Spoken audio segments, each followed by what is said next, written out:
नमस्कार शेतकरी मित्रांनो, या व्हिडिओमध्ये आपण पाहणार आहोत अतिवृष्टी नुकसान भरपाई मंजूर झाली आहे। आजची नवीन अपडेट जिल्ह्यांची यादी आपल्याकडे आली आहे। यामध्ये तुमचा जिल्हा आहे का तुम्ही नक्कीच बघा। त्यानंतर पाहणार आहोत लाडकी बहीण योजना महत्त्वाची नवीन घोषणा। त्यानंतर पाहणार आहोत गॅस सिलेंडर मोफत या दिवशी मिळणार आहे। त्यानंतर पीक विमा शेतकऱ्यांच्या खात्यात आज जमा होणार। सरसकट कर्जमाफी, आजचा हवामान अंदाज, अशा अनेक अपडेट एकाच व्हिडिओमध्ये पाहणार आहोत। व्हिडिओ संपूर्ण शेवटपर्यंत नक्कीच बघा आणि व्हिडिओला आताच लाईक करा। जानेवारी ते मे महिन्यांच्या कालावधीमध्ये राज्याच्या विविध भागात मोठ्या प्रमाणावर पावसाने हजेरी लावली होती व त्यामुळे शेतकऱ्यांना रब्बी आणि उन्हाळी पिकांचे मोठ्या प्रमाणात नुकसान झाले होते। त्यामुळे शेतकऱ्यांच्या माध्यमातून या नुकसानीपोटी शेतकऱ्यांना सरकारने मदतीची घोषणा करण्यात आली होती व सरकारने पंचनाम्याचे आदेश देऊन झालेल्या नुकसानीचे पंचनामे देखील करण्यात आले होते। राज्याचे आपत्ती आणि पुनर्वसन मंत्री अनिल पाटील यांनी 15 जुलै रोजी म्हणजेच की 15 जुलैपर्यंत अतिवृष्टी आणि अवकाळींची मदत शेतकऱ्यांच्या खात्यावर जमा करण्याचे आश्वासन दिले होते। परंतु 2 ऑगस्ट रोजी संबंधित महाराष्ट्र शासनाचा नवीन GR आला आणि याबद्दलची नवीन अपडेट सर्वात पहिले आपल्याकडे आली आहे।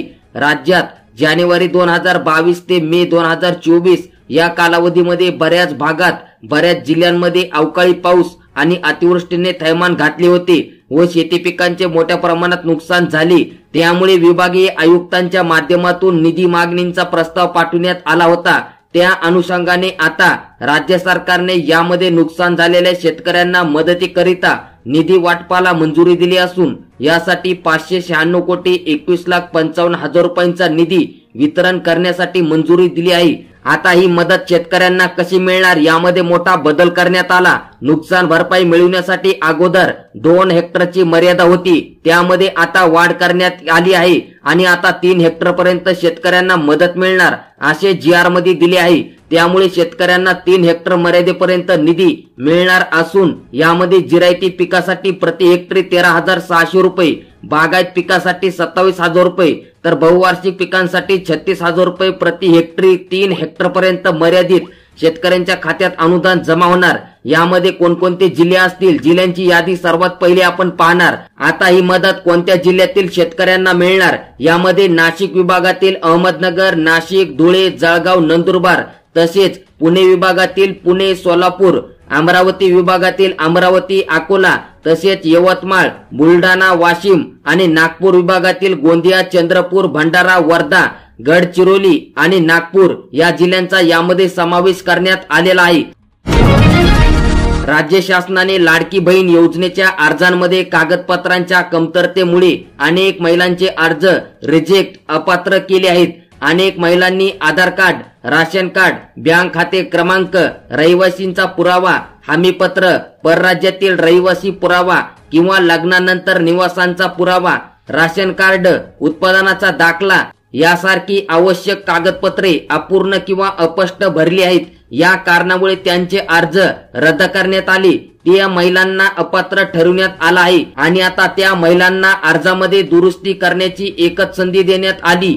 त्यांनी 31 ऑगस्ट पर्यंत आपले अर्ज दुरुस्त करून शासनाने नियुक्त केलेल्या संस्थेत किंवा ज्या मोबाईलवर म्हणजेच की ज्या मोबाईल क्रमांकावर अर्ज भरला होता त्या क्रमांकांच्या माध्यमातून पाठवावेत। अर्ज रिजेक्ट झालेल्या महिलांना त्यांच्या मोबाईलवर मेसेज पाठवून याबाबत माहिती देण्यात आली आहे आणि या मेसेजमध्ये अर्ज रिजेक्ट झाल्याचे कारण देखील स्पष्टपणे नमूद केले आहे। त्यामुळे महिलांना कोणती कागदपत्रे अपूर्ण आहेत, कोणत्या कारणामुळे त्यांचे अर्ज अपात्र ठरवण्यात आले आहेत यांची दुरुस्ती करून लवकरात लवकर शासनाला याचा अहवाल सादर करावा। यांनी या संधीचा फायदा उठवून आपले अर्ज दुरुस्त करावेत। यामुळे त्यांना शासनाच्या योजनेचा लाभ होईल आणि दर महिन्याला 1,500 रुपये त्या देखील महिलांच्या खात्यात जमा होतील। संपूर्ण महाराष्ट्र ओला आणि कोरड्या दुष्काळाचा सामना एकाच वेळी करत असल्याचे दिसून येत आहे। ही परिस्थिती अत्यंत गंभीर असून तात्काळ पंचनामे करून नागरिकांना व शेतकऱ्यांना सरसकट आर्थिक मदत करा अशी मागणी राष्ट्रवादी काँग्रेस पार्टी, शरदचंद्र पवार पक्षाचे प्रदेशाध्यक्ष जयंत पाटील यांनी केली आहे।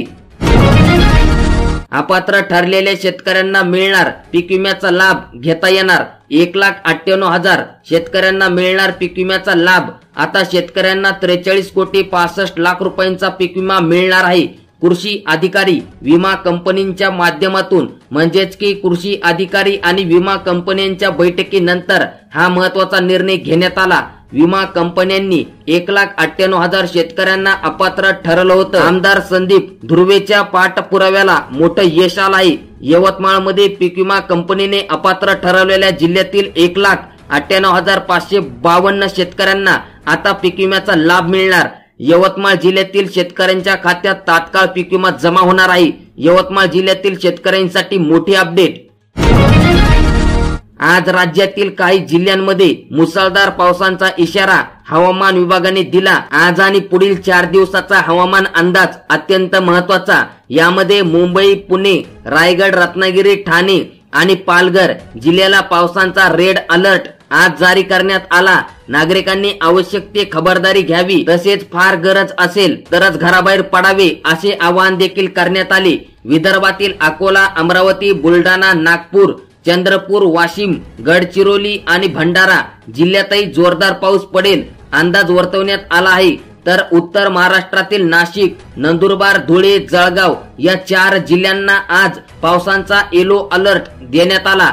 पुढील 4 दिवस राज्यात पावसाची स्थिती कायम राहील आणि असं हवामान तज्ज्ञ के.एस. होळशीकर यांनी म्हटलं आहे। हवामान खात्याने येत्या 24 तासात मराठवाडा, विदर्भात मुसळधार पाऊस कोसळेल अशी शक्यता वर्तवण्यात आली। तर छत्रपती संभाजीनगर, जालना, बीड, लातूर, परभणी, धाराशिव या जिल्ह्यात विजांच्या कडकडासह दमदार पाऊस पडेल असा हवामान अंदाज तज्ज्ञांनी आज वर्तविला आहे।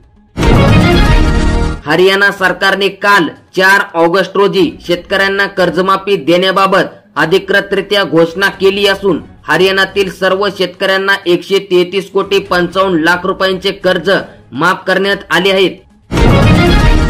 मुख्यमंत्री माझी लाडकी बहीण योजना लागू केल्यानंतर राज्य सरकारने आता महिलांना मोफत गॅस सिलेंडर देण्याची घोषणा केली। योजनेअंतर्गत महिला लाभार्थ्यांच्या नावावर गॅस कनेक्शन आवश्यक असल्याने अनेक महिला आपल्या नावावर गॅस कनेक्शन घेण्यासाठी गॅस एजन्सीत फेऱ्या मारत आहेत। 3 गॅस सिलेंडर मोफत मिळणार। अर्जांची छाननी सुरू आहे। नागपूर जिल्ह्यात म्हणजेच की एकाच नागपूर जिल्ह्यात 5.5 लाखाहून अधिक महिलांनी यासाठी अर्ज केले आहेत।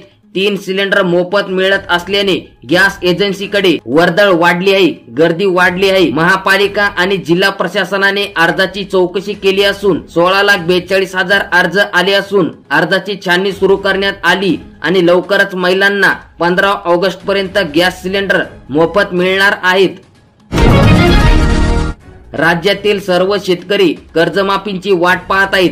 कर्जमाफीवरून अनेक चर्चाही सुरू आहेत, पण सरकार आता आचारसंहिता लागू होण्याच्या आधी कर्जमाफी करणार ही खात्रीशीर माहिती आता या प्रक्रियेतून काम करणाऱ्या सूत्रांनी दिली। तसेच शेतकऱ्यांवर किती कर्ज आहे आणि कर्जासाठी किती पैसे लागणार याची माहिती सरकार आता गोळा करीत आहेत असेही आपल्या समोर आलं आहे। त्यानंतर सरकार 3 कारणामुळे कर्जमाफी करणार। पहिलं कारण म्हणजेच की शेतकऱ्यांची सरकारच्या धोरणावरील नाराजी। दुसरं कारण म्हणजेच की लोकसभा निवडणुकीत शेतकऱ्यांनी दाखवलेला इंगा आणि तिसरं कारण म्हणजेच की कर्जमाफीवर अडून बसलेले शेतकरी। या 3 कारणामुळे सरकार निवडणुकीच्या आधी कर्जमाफी करेल। म्हणजेच काय तर विधानसभा निवडणुकीसाठी मास्टर स्ट्रोक म्हणून कर्जमाफीचा वापर करता यावा यासाठी निवडणुकीची आचारसंहिता लागू होण्याच्या तोंडावर कर्जमाफी जाहीर होऊ शकते। पण कर्जमाफी योजनेची अंमलबजावणी निवडणुकीच्या आधीच केल्यास शेतकऱ्यांना याचा फायदा होईल असं देखील म्हटलं जात आहे। कर्जमाफी बद्दल मोठी अपडेट आपल्याकडे आताच आली आहे आणि ही अपडेट आपण सविस्तररित्या पुढील व्हिडिओ मध्ये पाहणार आहोत।